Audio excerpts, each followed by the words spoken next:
Hi! As sea levels are rising, how should we rethink the design and location of cities, especially coastal cities? As global warming shrinks freshwater supplies while populations continue to grow, how can we improve cities' provision of potable water? In this class, we'll look at some of the most important ways for cities to fight water scarcity and prevent or mitigate floods. A good place to start is with Ian McHarg, a Scottish landscape architect and founder of the Landscape Architecture Department here at Penn.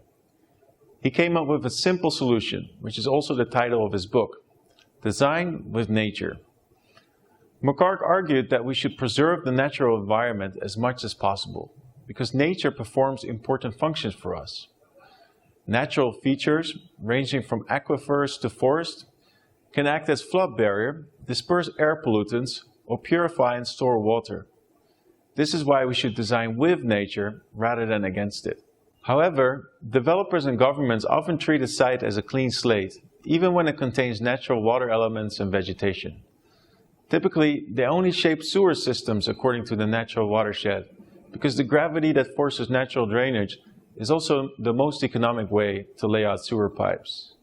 McHarg came up with a method to allocate new urban development to suitable areas only. He rank ordered a site's natural features depending on their value in performing a function for humans.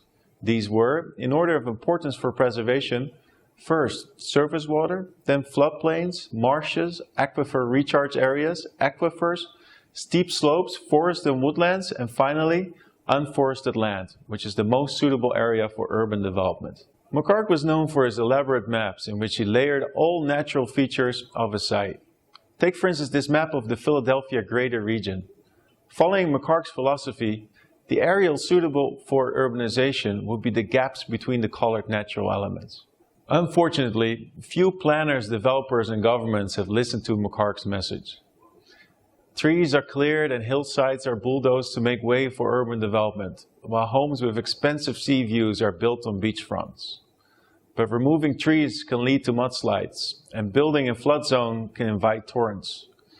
Designing against nature can be catastrophic and raises a critical question. Can we really call floods and mudslides in cities natural disasters? How natural is a disaster when it is a result of human action?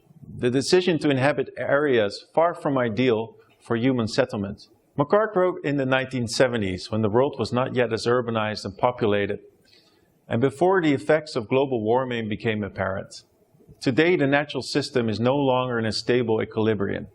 Our planet is getting hotter, sea levels are rising, and storm surges are more extreme. Meanwhile, increased saltwater intrusion and rising temperatures put the world's freshwater supply under pressure. Climate change poses an acute risk to our cities, particularly to those that lie in flood zones or suffer from water scarcity. How can we design for those cities? I'm from the Netherlands, a country that for the best of 800 years has held back the ocean. Our earliest defense was a large network of dunes. McHarg took great interest in these natural barriers to the sea, since they represented for him a good way of designing with nature.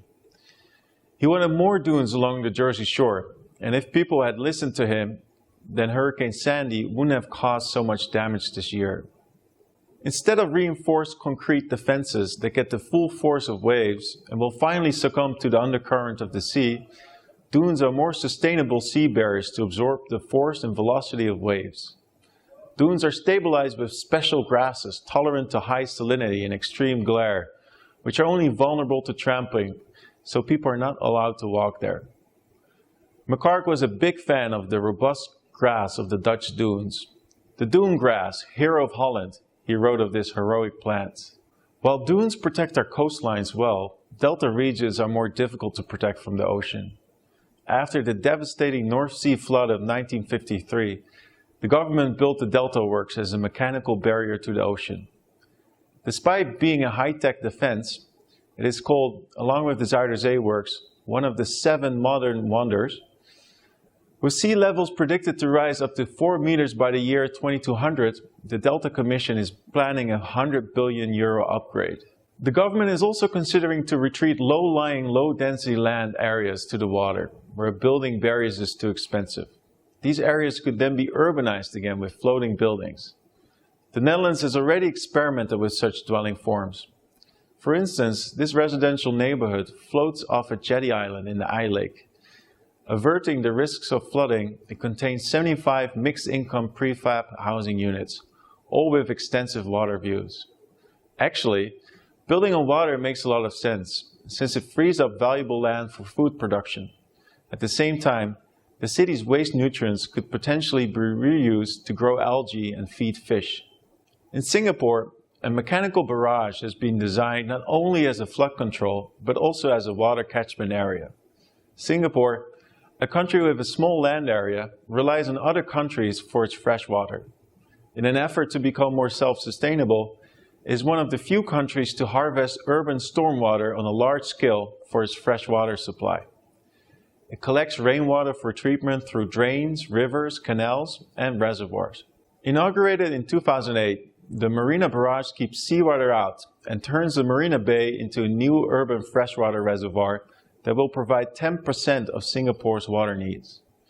The barrage is also an attraction with a recreational park on top, while the bay is the focal point of a new business and entertainment district. Besides large mechanical barriers, smaller and more natural ways of dealing with floods or water scarcity exist.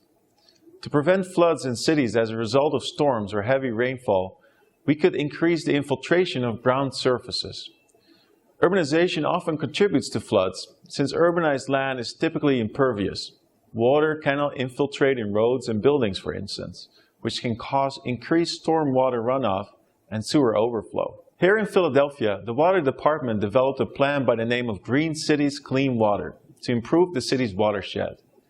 It includes a series of retrofit projects in neighborhoods, such as permeable pavements in parking lots, parks, and basketball courts, and rain gardens in public institutions, including schools. Besides investing in larger green stormwater infrastructure, such as constructed wetlands, it pioneered an important micro-strategy. The government encourages citizens to play their part to increase pervious surface areas and reduce runoff from their sites by giving them tax incentives. In fact, stormwater infrastructure can become a recreational asset to the city. In Portland, a series of urban parks such as Tanner Springs Park help absorb water and reduce runoff, while at the same time providing citizens with a pleasant, natural retreat in the city. Besides collecting water, parks can even treat it. Chinese landscape architecture Kong Zhang-yu designed Hutan Park in Shanghai as a performative landscape. It is located on a former industrial site next to the highly polluted Huangpu River, which is unsafe for swimming and devoid of aquatic life. The park is a linear constructed wetland that treats the contaminated water. In this section, you can see how cascades and terraces move the water through a series of processes that oxygenate the water and absorb pollutants. The wetland significantly treats up to 500,000 gallons of extreme polluted water a day to make it available for non-potable uses in the landscape, including urban agriculture. Besides recovering the degraded brownfield waterfront, treating water and producing food, the park helps control floods. A habitat-friendly riprap replaced the previously built concrete flood wall, which had prevented human access to the shoreline and wildlife. This more natural intervention helps protect the shoreline from erosion, while enabling native species to grow. Helping to increase biodiversity in cities and landscapes is important, since an increasing body of scientific evidence points to global health implications of biodiversity loss. Hutan Park shows that nature can perform important functions for people. As temperatures are increasing, glaciers are receding, oceans are rising, and storms are intensifying, our cities are under threat. Even though McCarthy never anticipated this instability of our climate, under current conditions, it is even more important to think about his message of how nature can work for us. To keep our cities safe from floods and nourished with fresh water, it is vital to design with nature. In our next class, we'll talk about green infrastructure and renewable energy.